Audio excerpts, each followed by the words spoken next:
just to clear up a common misconception, you're not actually singing from the diaphragm, like your voice doesn't start down here, your voice starts here. Yeah. But what we do want to do is we want to control the ascension and descension of the diaphragm, specifically the ascension.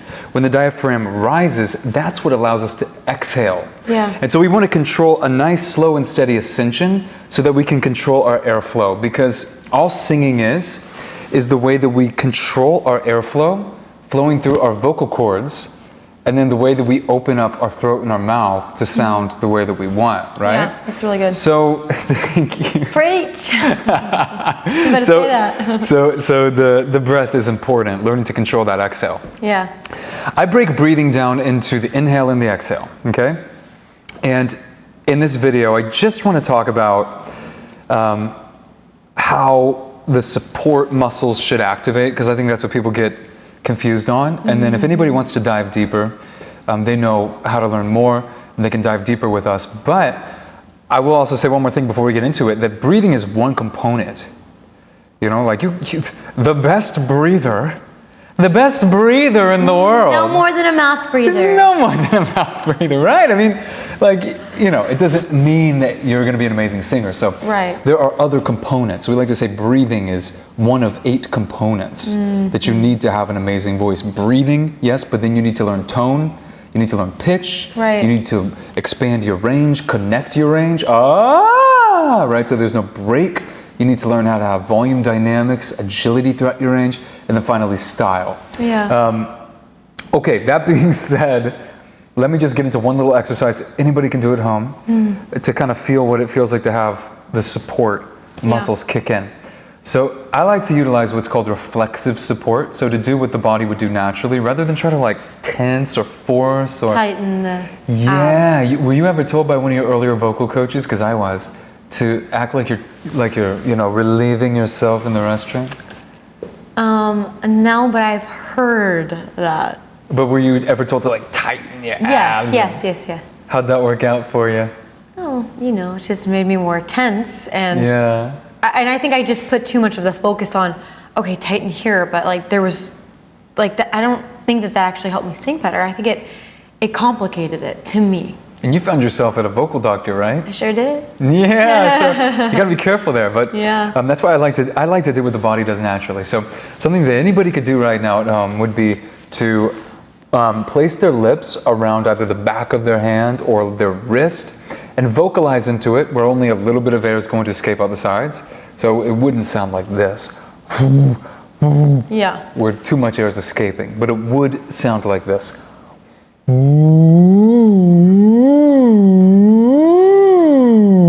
You're not like yelling, but you're vocalizing, and you're kind of like you're released. Yeah, you're released. The sound almost wants to come in. You're like fighting it to come out on the back of your hand. So then what I want people to do is just sit up straight. Let me take my phone out of my pocket. That's like hurting me right there. Okay, you want to stand up straight and rib cage upright and expanded as you inhale. And then do this exercise, and I want everybody to just pay attention. Let's all pay attention to what happens down here, okay? So,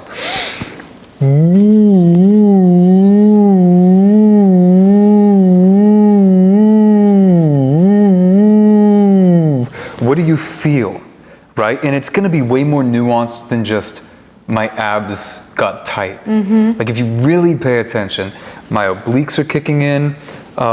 Yes, my core muscles are kicking in, but they're not like flexed tight. They're not really pushing out. It's almost like a slight inward and upward movement from my stomach is what I feel. But the key thing is that it's gonna be reflexive. So just because I feel that doesn't mean that like you might feel exactly the same things, because you have a different body type than me. Right. We all have unique body types, we all have unique bodies, and it's gonna feel slightly different. You know what I'm saying? Yeah. So let's just do it again. Breathe in. Everybody pay attention to what you feel.